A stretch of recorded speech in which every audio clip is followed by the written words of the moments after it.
ইফতারিতে কখনোই চারটি খাবার খাবেন না, যা রাসূল সাল্লাল্লাহু আলাইহি ওয়াসাল্লাম মারাত্মকভাবে অপছন্দ করতেন।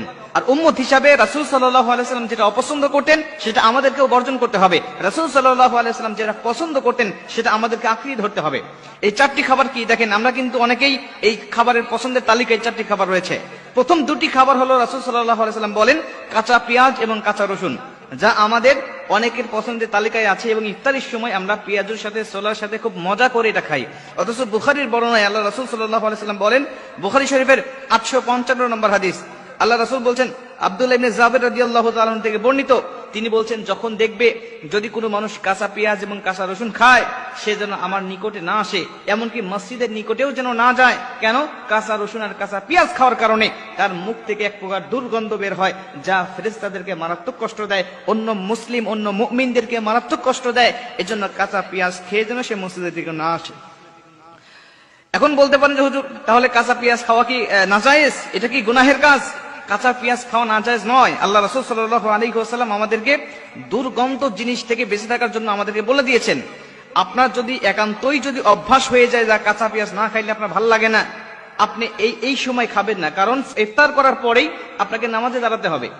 ইফতারি করার পরে আপনি নামাজ পড়বেন, মাগরিবের নামাজ আদায় করবেন, যা আপনার নামাজের সময় অবশ্যই রহমতের ফেরেশতা আপনার কাছে থাকবে।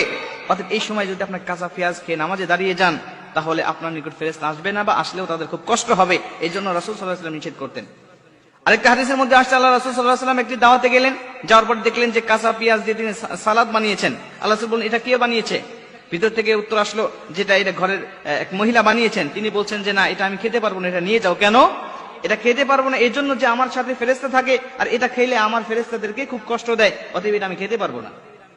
নাসাঈ শরীফের বর্ণনায় আসছে, আল্লাহ রাসূল সাল্লাল্লাহু আলাইহি ওয়াসাল্লাম বলছেন, তোমরা পেঁয়াজ খাবে কিন্তু রান্না করে খাবে, যাতে এই দুর্গন্ধটা দূর হয়ে যায়।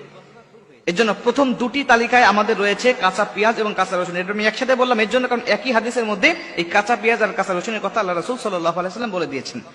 3 নম্বরে আল্লাহ রাসূল সাল্লাল্লাহু আলাইহি ওয়াসাল্লাম বলেছেন যে অতিরিক্ত গরম খাবার তোমরা খাবে না। ইফতারির সময় দেখা যাচ্ছে যে তাড়াহুড়া করে রান্না করা হয়, আর আমরা খুবই ক্ষুধার্ত থাকার কারণে, খুবই ক্লান্ত থাকার কারণে আমরা তাড়াহুড়া করে গরম খাবারটা খেয়ে ফেলি। আল্লাহ রাসূল সাল্লাল্লাহু আলাইহি ওয়াসাল্লাম তিরমিজি শরীফে বর্ণনায় আসছে যে রাসূল সাল্লাল্লাহু আলাইহি ওয়াসাল্লাম বলছেন, যদি কেউ গরম খাবার খায়, এই খাবারের মধ্য থেকে সে কোনো বরকত পাবে না। আল্লাহ রাসূল বলছেন, গরম খাবারের মধ্যে কোনো বরকত রাখেন নাই আল্লাহ। এবং তিরমিজি শরীফের বর্ণনায় আসছে, আরেকটা বর্ণনায় আসছে রাসূল সাল্লাল্লাহু আলাইহি ওয়াসাল্লাম বলেন যে ধোঁয়াযুক্ত কোন খাবার আমি আল্লাহ রাসূল খাই নাই, আমি এটা অপছন্দ করতাম। আল্লাহ রাসূল কোন খাবারকে নাজায়েজ বলতেন না, খারাপ বলতেন না, কিন্তু অপছন্দ করতেন, এই শব্দটা তিনি ব্যবহার করতেন। এজন্য কোন গরম, অতিরিক্ত গরম খাবার এটা খাওয়া যাবে না। এটা বর্তমান চিকিৎসকও বলছে যে এটা খাইলে মানুষের শরীরে অনেক ক্ষতি হয়। 4 নম্বরে আল্লাহ রাসূল সাল্লাল্লাহু আলাইহি ওয়াসাল্লাম কোন দুর্গন্ধযুক্ত পচা এবং বাসি খাবার তিনি খাইতেন না।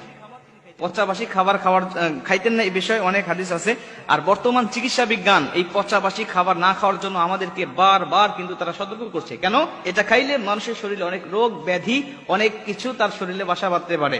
এর জন্য পচা বাসি খাবার আল্লাহ রাসূল অপছন্দ করতেন। আল্লাহ রাসূল যেগুলোকে পছন্দ করতেন, বিজ্ঞান সেগুলো গবেষণা করে অনেক উপকার পাচ্ছে, আর যেগুলোকে অপছন্দ করতেন, বিজ্ঞান সেগুলো গবেষণা করে এখান থেকে অনেক ক্ষতিকারক বিষয়গুলো পাচ্ছে।